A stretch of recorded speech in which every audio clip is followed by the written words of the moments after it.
Bonjour, je suis ravie de vous retrouver pour un nouveau page de scrap. Aujourd'hui, une page haute en couleurs. On va travailler beaucoup sur les textures et sur les couleurs. Donc on va travailler le fond et on va essayer de faire quelque chose d'assez coloré pour sortir un petit peu de ce que je fais d'habitude. Donc je vais utiliser cette photo et donc du papier Mahé, du papier craft. Je vais utiliser du gesso pour faire une base en fait, avoir un tout petit peu de texture. J'utilise cette Distress Stain, qui est une peinture, si on veut, hein, qui est plus ou moins diluée à l'eau.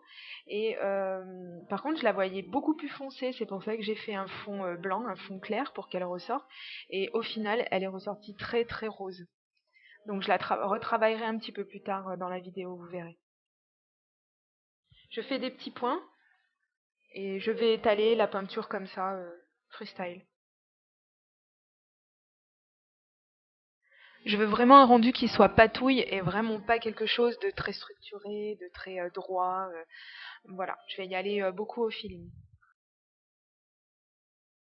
Pour ajouter de l'intensité à la couleur, en fait, je vais rajouter de l'encre Distress avec un applicateur. Et cette fois-ci, je vais prendre la couleur Fire Brick.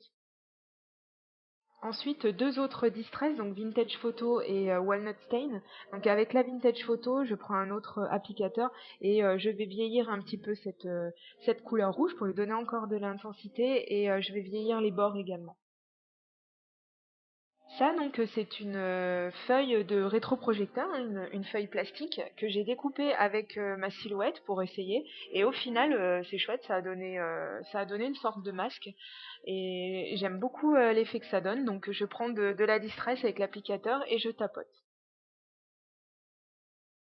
Donc, plus je tapoterai, plus j'aurai d'intensité. Mais bon, là, je trouve qu'il y a déjà pas mal de couleurs, donc ça ira comme ça.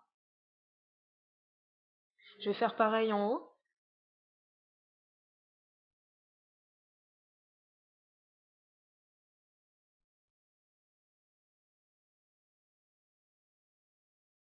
Je vais utiliser donc ces tampons qui sont aussi de la scraposphère, j'aime beaucoup beaucoup. Et donc je vais commencer les tâches sur mon arrière-plan. Donc j'utilise l'encre Walnut Stain pour avoir un résultat foncé. Et ensuite je vais faire des petites taches avec toujours de la Distress Stain couleur anti-linen. Puis pour continuer dans les tâches, je vais utiliser cette peinture gouache noire que je vais diluer avec un peu d'eau et j'en mettrai sur un pinceau et je vais tapoter au-dessus de mon travail pour faire tomber des gouttes de peinture. Donc j'ai utilisé de la peinture et pas de l'encre pour avoir vraiment un résultat qui ne se dilue pas et avoir des taches noires très intenses.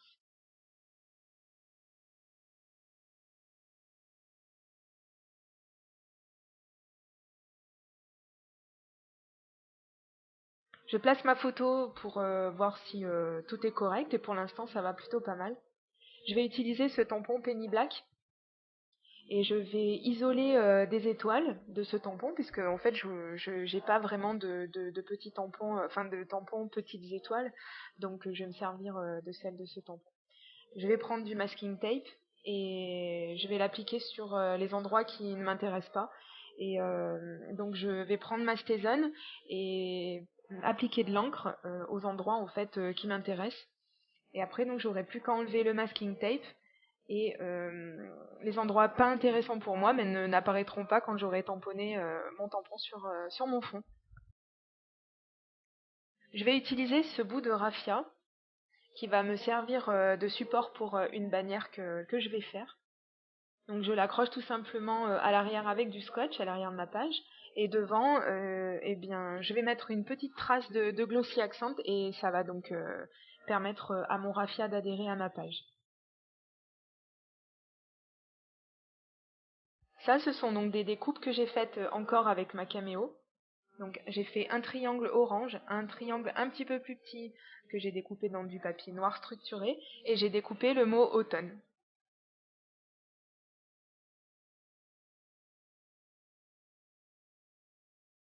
Voilà, donc il ne me reste plus qu'à coller donc ma petite bannière sur de la mousse adhésive en relief.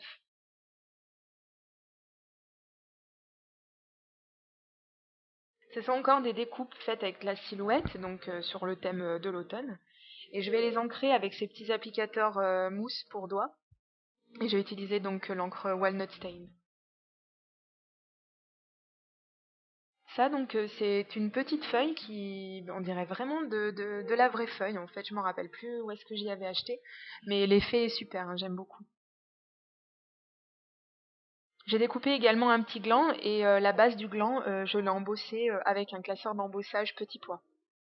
Et j'ai passé de l'encre par-dessus pour mettre l'embossage en relief.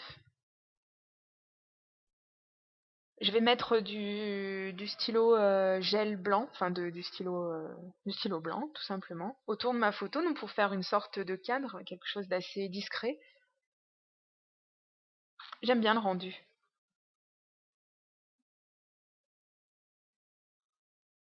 J'utiliserai la chute de raffia avec ce bouton en bois, donc comme ça on reste vraiment dans l'esprit nature, voilà, vraiment, j'aime bien. Je le collerai donc avec un glue dot. Hors caméra, donc parce que je me suis battue avec ma machine à coudre qui voulait pas coudre correctement, et donc j'ai fait une petite ligne de couture comme ça, mais alors pareil, je voulais quelque chose de très vraiment pas structuré, hein, vraiment pas droit.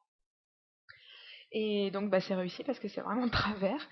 Et donc j'ai donné un petit peu de texture aux fleurs que j'ai découpées avec la caméo en passant dessus avec le manche de mon pinceau en fait. J'ai bien appuyé donc ça a donné des stries. Pareil donc les deux petites étiquettes que je viens de coller, donc je les ai découpées pareil avec la caméo. Je vais inscrire la date avec un tampon dateur et pour rehausser un petit peu tout ça, encore une découpe de la caméo. Avec des crayons de couleur, hein, tout simplement, je vais rajouter un tout petit peu de couleur aux étoiles. Donc je vais rajouter du jaune et du noir pour qu'elles ressortent un petit peu plus.